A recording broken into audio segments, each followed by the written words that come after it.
Meron tayo ngayon dumating dito na parcel na galing Temu. Bali, listing lang namin kung legit nga ba talaga itong Temu na to. So, ayan, bali, meron kami nakuhang free na mga items.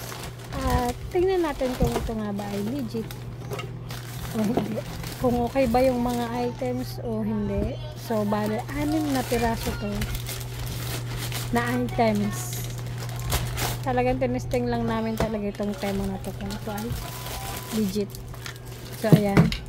Meron drone, meron transformer na AirPod, meron blender na fruits blender, yung portable. Meron din itong housing ng cellphone na iPhone. At merong flashlight at tumbler.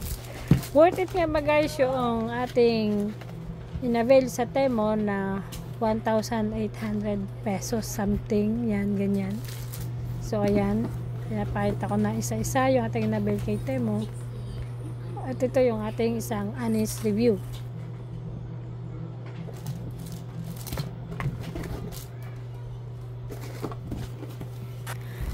Guys, kung bago pa lang po kayo sa aking YouTube channel, maaari po kayo mag-like at subscribe. So, ito na nga guys, yung sinasabi ko kanina na portable na blender, fruit blender. Ang masasabi ko ito guys, hindi ko na pinakita yung aking actual na paggamit dito kasi nakalimutan kong mag-video. Diyan, gumagana naman siya kung makita ninyo. Pero sobrang hina. Tapos kapag nilagyan na siya ng tubig, wala na. Hindi mo na siya magagamit. So, ito naman yung flashlight. Okay naman siya as of now. Ayan.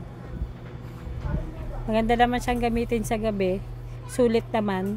Pagdating doon sa flashlight. Pero doon sa portable na fruit blender, talagang hindi siya gumagana. Tsaka ito naman guys, yung tumbler, mumurahin lang din siya. Ito, diba? At yung flashlight niya pala guys, may sama yung charger, wire charger. Tapos, ito naman yung sa iPhone Pro Max na housing. Okay naman siya para sa akin. Pero ito ay kasi ay free. Sa Temu kasi, pagbago ka pa lang niya user, may free na mga items. Tapos bukod dun sa bibilhin mo talagang items. So, bali dito, yung drone lang talaga yung parang pinili namin. Tapos yung transformer na headset. Tapos ito yung tumbler. Okay lang, yung pangkaraniwan tumbler lang din.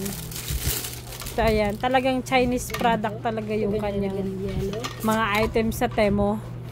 Honest review, maganda lang talaga yung mga video sa Temu. Pero yung mga item talaga niya ay hindi worth it pag binili. Okay? Para dun sa napunta sa amin na yung napili namin na item. Hindi ko lang din alam. Depende sa seller siguro.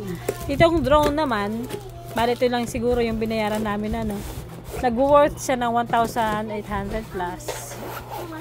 Mababa yung quality ng camera. Okay naman siya. Nag-work. Nagpa-function naman talaga. Pero ayun lang din naman talaga sa presyo niya. So ayun, parang nagpapalipad ka lang din ng aeroplano na may na may remote.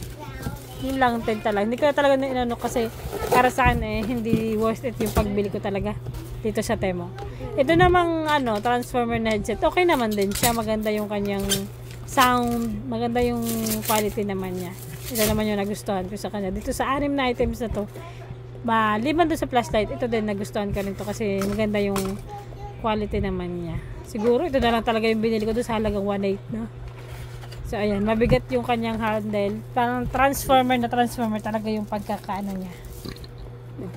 So, ayan. Yun talagang pinakang honest review ko dito sa mga product sa Temu.